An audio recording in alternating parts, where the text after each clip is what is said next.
Il y a près de 5 ans, Emmanuel Macron arrivait à la présidence de la République au terme d'une campagne sidérante. D'un côté, un matraquage médiatique permanent. « 2022 est l'année de tous les dangers.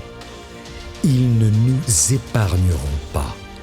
En cette année décisive, TV Liberté est votre arme, le fer de lance de vos idées.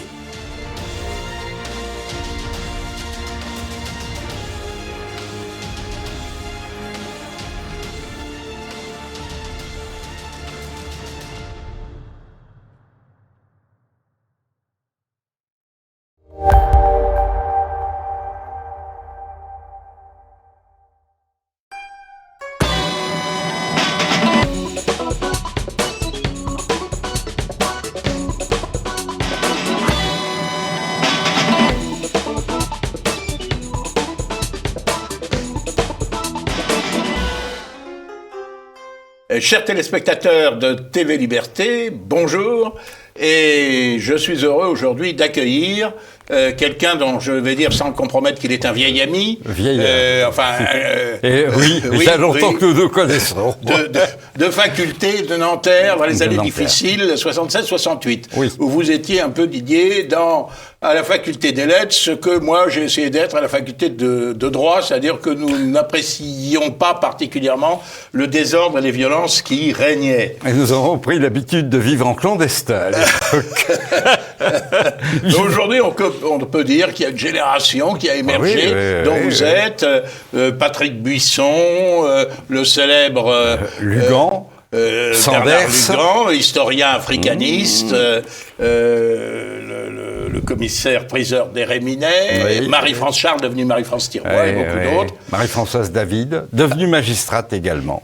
Alors, vous avez, au sortir de cette université 68arde, vous avez pris, je dirais, une direction assez différente de celle des gauchistes, puisque vous êtes engagé dans les CRS, en quelque sorte. Enfin, dans la police parisienne. Vous êtes devenu officier de police. Mais ça correspondait à un vieux... Je préparais le concours de commissaire, en fait, bien que n'ayant pas fait de droit.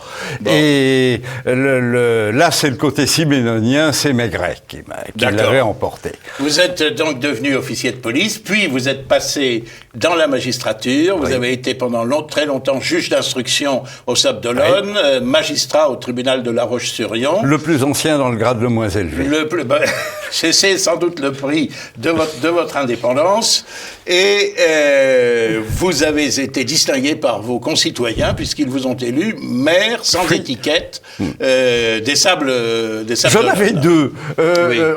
De temps en temps, on dénonçait le bonapartiste et la droite dénonçait l'anarchiste. Donc, moi, ça m'allait parfaitement. Ça fait une bonne moyenne. Alors, vous avez une œuvre absolument considérable. Alors, je vais citer pêle-mêle, beaucoup publié chez Albin Michel. Les grâces de Dieu, Dieu étant, je crois, François Mitterrand, en l'occurrence. Qui a fait un usage, mais alors sans limite, du droit de grâce, là, du pouvoir de grâce. On ne se gêne pas pour les copains. Et vous me disiez avant cette émission, d'ailleurs, que Robert Badinter avait été dans ce domaine beaucoup plus complaisant que Dupond-Moretti, à qui on reproche d'avoir un peu mélangé les genres. J'avais effectivement... D'ailleurs, l'Élysée avait fait prendre contact avec moi à la suite de la publication des Grâces de Dieu. Robert Badinter avait fait libérer, alors avec divers artifices que je décris dans cet essai, pour faire libérer sa cliente Christina von Oppel, qui avait été impliquée dans une affaire de stupéfiants et avait été condamnée à 6 ans d'emprisonnement ferme par la Cour d'appel d'Aix-en-Provence. Alors, dans un autre style, les fossoyeurs de la police... Ah oui. Vous avez pris la défense de la police. Les fossoyeurs de la justice... Alors, les fossoyeurs de la police, ça m'amuse parce que, à la fin de ce pamphlet, je dénonçais la Fédération autonome des syndicats de police, qui avait fait un très sale boulot à l'époque. Maintenant, c'est plus équilibré.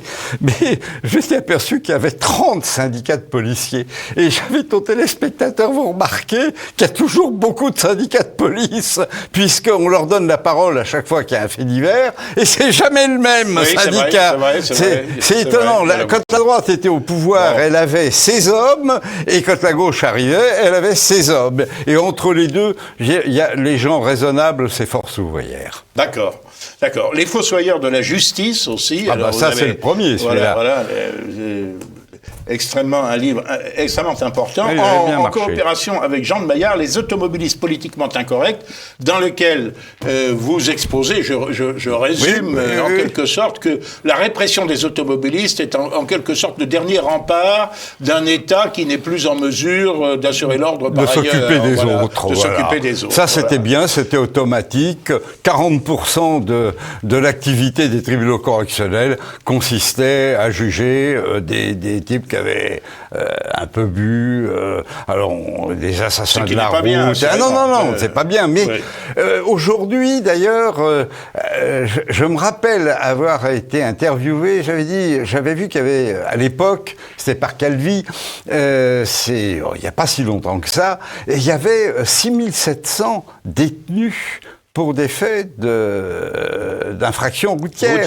Et c'était même plus les biturins, c'était l'ouvrier. Le type, c'était le gars qui bosse chez un artisan, qui perd tous ses points.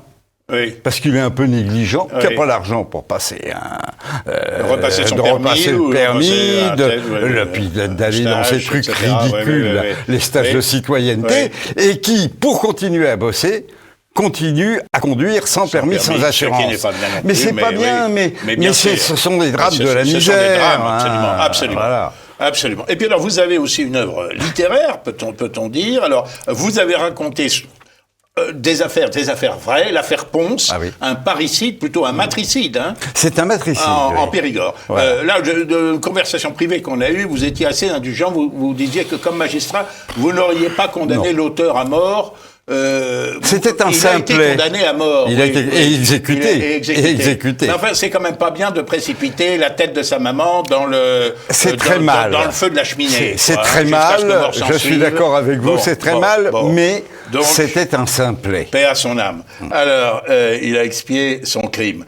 Faux monnayeur. Double crime au Sable d'Olonne. Et puis Simenon, vous êtes un passionné de Simenon. Vous avez d'ailleurs créé au Sable d'Olonne un festival Simenon qui a 22 ans d'existence. 22 ans d'existence. Et puis alors, votre dernière production, dont on va parler peut-être un peu plus que les autres, Les grands assassinats judiciaires de Fouquet à Fillon. Alors là, sous un petit volume, c'est publié chez Les Impliqués. Les Impliqués. Sous un petit volume, vous évoquez brièvement, à chaque fois, diverses affaires. Comme le nom l'indique, la première affaire, l'affaire Fouquet. Il s'est pas très bien conduit, Louis XIV. Fouquet il faisait comme tout le monde. Il faisait comme Mazarin. Mais c'était mal. Ça se faisait. Ça se faisait. Ils ont tous fait fortune au service du roi. Mais Mazarin a laissé à sa mort une fortune immense qui avait d'ailleurs surpris Louis XIV. Louis XIV, ce qui l'avait amené à regarder un petit peu ce qui se passait chez Fouquet. Alors vous nous montrez les hésitations, je résume à l'excès, compte tenu du manque de temps, du pouvoir entre le fait de laisser la justice suivre son cours au risque d'être victime en quelque sorte de magistrats qui sont un peu qui sont déjà contents à l'époque, victimes de la publicité des débats et de la lenteur. Dans l'affaire Fouquet, en fait, l'instruction, c'est 2 ans. Et l'opinion publique qui a été ravie de l'arrestation de Fouquet s'est retournée. Et y compris le rapporteur, Lefebvre d'Ormesson, qui a été assez courageux, très courageux. Qui n'a pas réclamé la peine de mort et qui en a été ensuite disgracié. Il n'a pas été condamné à mort, il a été condamné au bannissement. Au bannissement, mais ensuite, justice retenue, Louis XIV a dit le bannissement, ça suffit pas, je décide que... C'était ça, allez hop, 19 ans. Dans la prison de Pignerol, où il est mort, le procès, vous évoquez le procès de Rion, que... J'ai lu récemment les mémoires d'un personnage pour lequel je n'avais aucune sympathie, mais Daladier, je pense. Daladier, Reynaud. C'était pas le pire. Les responsables allégués de la défaite de 1940. Il a été d'une correction au moment du procès Pétain, oui. Parce que on a essayé de lui faire dire que Pétain avait trahi. Oui. Il a dit, il a trahi les devoirs de sa charge, qui correspond d'ailleurs, à mon avis, tout à fait à la réalité. Et Pétain, qui devait être à un moment de lucidité, on a été très surpris. Il n'a pas appuyé. Oui, parce que le procès Pétain, alors là, vous voyez ces magistrats comme Mongibaud, Mornay, etc. Mornay, vice-président de la commission de dénaturalisation. Quand on lit ce procès, on est assez étonné. On sait parce que d'ailleurs le problème du statut des Juifs n'apparaît à aucun moment ou pratiquement pas dans le procès du tout. Non, c'était pas on accuse Pétain d'avoir en quelque sorte préparé la défaite pour pouvoir prendre le pouvoir, ce qui est absurde. C'était absurde. Bon. Il y a le procès Laval aussi. Alors le procès Laval également qui a été une ignominie. L'affaire Ben Barka, l'affaire Markovitch, pour ceux qui s'en souviennent, l'affaire Urba. Oui. L'affaire Urba, vous avez très bien connu, et j'ai connu, moi, parce qu'il est devenu ensuite député européen sur les listes de Philippe de Villiers, le juge Jean-Pierre, le juge Thierry Jean-Pierre, qui a joué un rôle important. C'était le Forum pour la justice, si vous voulez. Il y avait Jean de Maillard, l'inspecteur Godinot, Thierry Jean-Pierre et moi, on était alors opinions totalement différentes, mais l'affaire du Carrefour du développement avait ulcéré les magistrats. Moi j'ai connu Nucci. Alors je précise que l'affaire du Carrefour du développement, c'est le détournement par M. Nucci, ministre de la coopération, des fonds de la coopération, pour régaler ses amis. Et l'affaire est sortie grâce à l'alternance. Oui. En fait, quand le nouveau ministre est arrivé en 86, on lui a dit, écoutez, là, il y a quelque chose qu'on ne peut pas laisser passer. Et l'affaire Urba, c'est une vaste affaire de financement du Parti socialiste par des cabinets d'études bidons. Il y a beaucoup d'argent, c'est cela avec, si vous voulez, l'affaire Urba, en fait, ça a été la grande crise de confiance vis-à-vis des socialistes. Jusque-là, les socialistes, c'était la lumière, puis il y avait l'ombre, et Thierry Jean-Pierre, avec beaucoup de courage, parce qu'il fallait y aller, perquisitionner un dimanche au siège d'Urba, les policiers du Mans l'avaient spontanément accompagné. Il avait requis 6 policiers du commissariat du Mans. Le commissaire, qui était là par intérim, n'a rien vu, n'a pas vu malice, n'a pas alerté la hiérarchie, et la perquisition a pu commencer à se dérouler. Et par un artifice de procédure, on a remplacé Jean-Pierre en cours de perquisition, mais celui qui a été désigné, c'était un autre juge d'instruction du Mans. Or, ils avaient tous la même approche de ce type d'affaire, un certain Liberge, qui a continué la perquisition, et l'affaire a abouti à la condamnation d'Emmanuelli. Elle est allée jusqu'à son terme. Condamnation assez légère, il faut bien le dire. Il y a eu 2 ans d'inéligibilité. Oui. Mais alors, quand on compare, justement, nous arrivons via l'affaire Cahuzac, que vous évoquez aussi, et on en arrive aux affaires Fillon et à ce parquet financier. Alors vous, qui êtes un magistrat, qui avez été un magistrat répressif, encore que le juge d'instruction instruit à charge et à décharge. Vous étiez chargé de la répression des infractions pénales. Je vivais dans le cauchemar de l'erreur judiciaire. Bien sûr. Mais j'avais la chance de travailler avec des policiers, le SRPJ d'Angers, d'une intégrité complète. Donc, lorsqu'ils avaient le moindre doute, ils m'alertaient, ils ne cherchaient pas les crânes. Et ça a été, si vous voulez, la conduite d'un certain nombre de dossiers qui ont abouti soit à des condamnations, soit, quand je n'avais pas les éléments, je rendais l'ordonnance en lieu.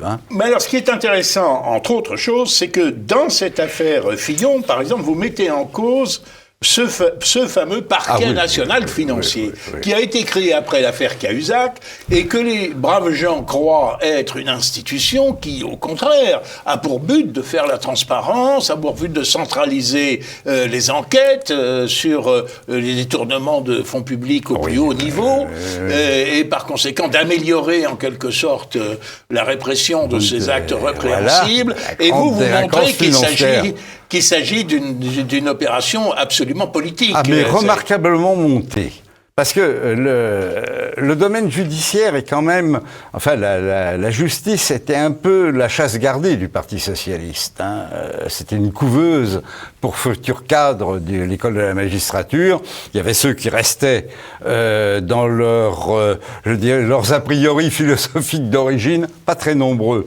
Puis à l'époque, on faisait 18 mois de stage en juridiction. Et là, tout évoluait. C'est-à-dire que l'école de la magistrature, qui aux élections de début de scolarité votait massivement pour le syndicat de la magistrature, à la fin... Je rappelle que le syndicat de la magistrature est orienté à gauche, très à gauche. Ce sont les auteurs du fameux mur des cons, dans lesquels, dans leurs locaux, on désignait à la vindicte un certain nombre de leurs adhérents, donc un certain nombre de justiciables et même de parents de victimes. Très grave, ça qui est très grave, mais Madame Marthe, je crois... c'est pas elle qui a payé, mais enfin qui a eu 500 euros d'amende. C'était une sanction dérisoire par rapport à la gravité des faits. C'était très grave, parce qu'ils avaient injurié le général Schmitt, hein, qui était dans le mur des cons. Une malheureuse jeune fille. Qui avait été assassinée. Et Tchegaï, je crois, le père d'une des victimes de Guy Georges. Alors, le général Schmitt, c'était un général, donc c'était pas une victime présentable. Mais l'autre, celui le père de cette malheureuse qui a été assassinée dans des conditions épouvantables par Guy Georges, affaire instruite. Guy Georges, je rappelle, tueur en série. Oui, tueur en série. Affaire instruite par, à la fois, mon collègue Gilles Bertil, qui était un juge d'instruction remarquable. Alors lui qui a abandonné ses idées de jeunesse, hein, complètement. C'est un ami. C'est aussi, lui, dans tous ses mouvements. Cette émulsion et cette ébullition dans la magistrature, et puis Martine Monteil, qui ont obligé à eux deux les différents laboratoires à enfin comparer les empreintes génétiques, leurs données, les fichiers. Enfin, c'était on aurait pu épargner des vies d'ailleurs. Deux vies. C'est terrible. Hein. C'est affreux ce qui s'est passé. Et là, c'était la gauche qui, une certaine partie de l'opinion publique, la notion de fichier remontant à la Seconde Guerre mondiale, alors que l'Angleterre pratiquait déjà la recherche et la mise en concurrence des empreintes génétiques depuis des années. L'Angleterre, les États-Unis. Les États-Unis. Non, mais l'Angleterre, c'est une vieille démocratie. Non, on a raté des affaires et on a condamné des jeunes femmes à mourir dans des conditions épouvantables. Alors, dans l'affaire Fillon, vous manifestez à l'égard de l'intéressé qui a été très lourdement condamné. Alors, c'est en appel, c'est pas ce que va décider la Cour d'appel, il n'est pas définitivement condamné, comme on dit rituellement sur les plateaux de télévision, il a droit à la présomption d'innocence, mais vous manifestez à son égard une certaine indulgence et vous estimez que dans cette affaire, le fonctionnement de la justice a été complètement faussé. Complètement faussé, on a accéléré d'abord. Je ne dis pas ça pour défendre M. Fillon, pour lequel je n'avais pas de sympathie particulière. Moi, je suis un peu railleur à son égard. Vous avez remarqué, hein, les costumes, les montres, tout ça. C'est pas mon truc. Hein, ça se voit tout de suite, d'ailleurs. Et la façon dont ça a été traité, le président du tribunal, Jean-Michel Ayat, que j'ai bien connu, il était de la promotion derrière moi, je me rappelle. J'ai vu arriver en stage à Nanterre. Et a désigné le juge Tournaire. C'est un tueur, Tournaire. Hein, il applique... Alors, par tueur, nous entendons... un tueur judiciaire. C'est un tueur judiciaire. Il n'a pas encore dans une affaire de cette nature et de cette importance, il fallait désigner Van Rembeck. Mais non, il est déjà assez chargé comme ça, parce que Renaud Van Rembeck, qui n'a pas mes opinions politiques, je ne le cache pas, il m'a invité à son pot de départ quand il est parti en retraite, que je l'ai toujours soutenu. C'était un peu l'icône de la magistrature, et il n'aurait pas agi de cette façon, avec cette précipitation. Non. Et puis, il y a quand même un problème de fond.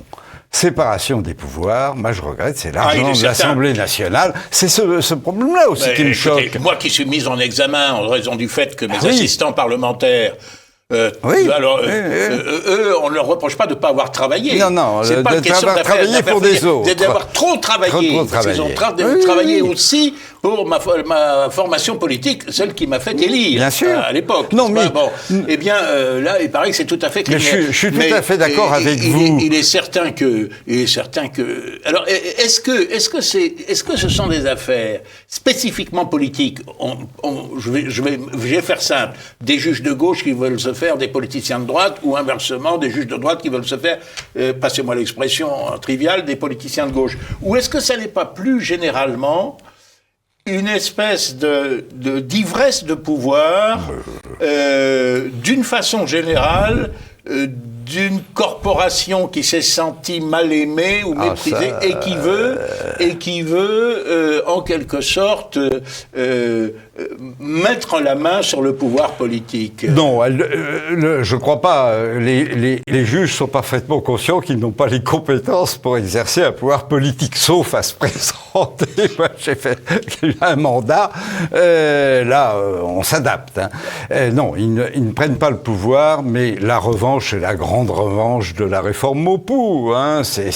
Alors, précisons que la réforme Maupoux, c'est la réforme qui a voulu c'est la justice actuelle, en fait. Supprimer ce qu'on appelait les parlements, voilà, qui étaient tout sauf des parlements, qui étaient des cours de justice. Qui étaient une véritable puissance, qui contrôlait. Une puissance autonome, puisque c'était des charges que l'on avait achetées et que l'on se transmettait. Par hérédité, voilà. Alors, les juges ont été maltraités ils ont été bien traités par Chalandon.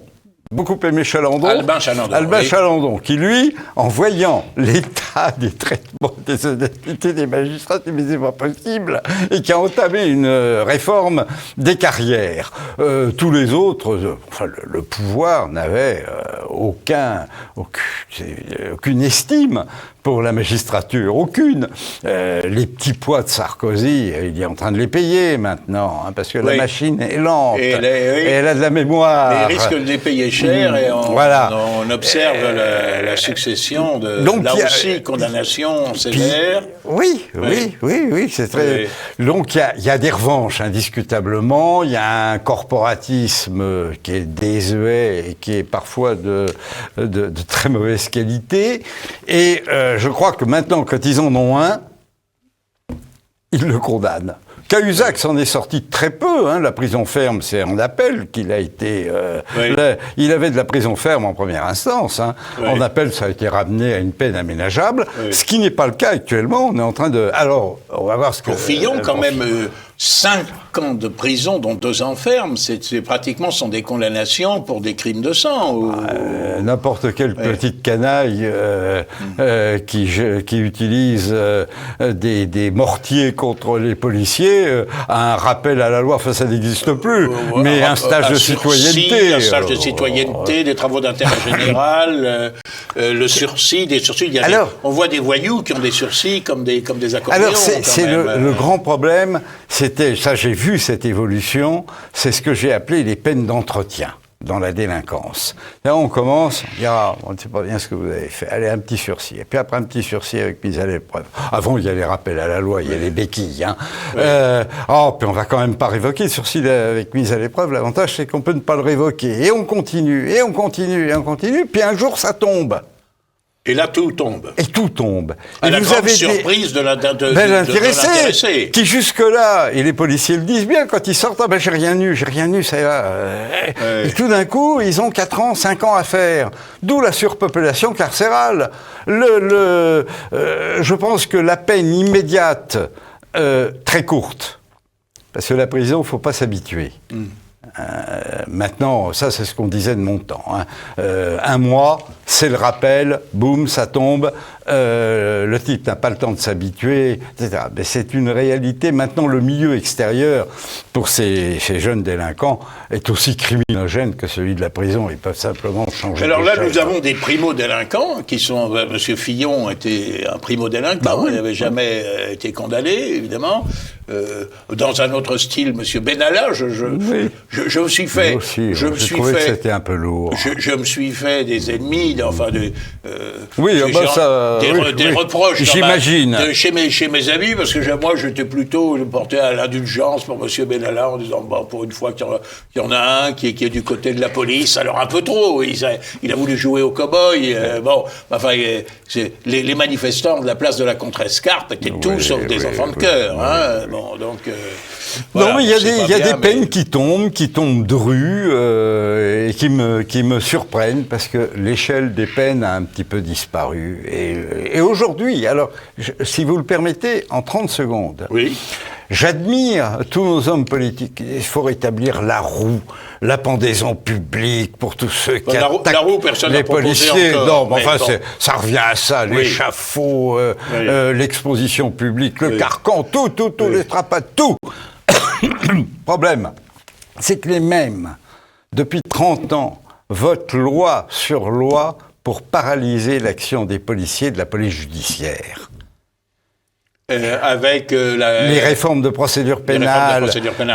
Vous avez, et les mêmes, pratiquement à la même séance de l'Assemblée nationale, ont voté la présence de l'avocat à la perquisition, histoire de trouver une cause de nullité en plus, et en même temps faisaient des grandes déclarations, Madame Pécresse et les autres, vous allez voir et Bertrand, et vous allez voir ce que vous allez voir, et on va rétablir des peines fixes, ce qui serait impossible, et toute agression de policier. Oui, le problème, c'est qu'avant de condamner les gens, il faut les attraper. Et il faut établir des procédures qui tiennent la route.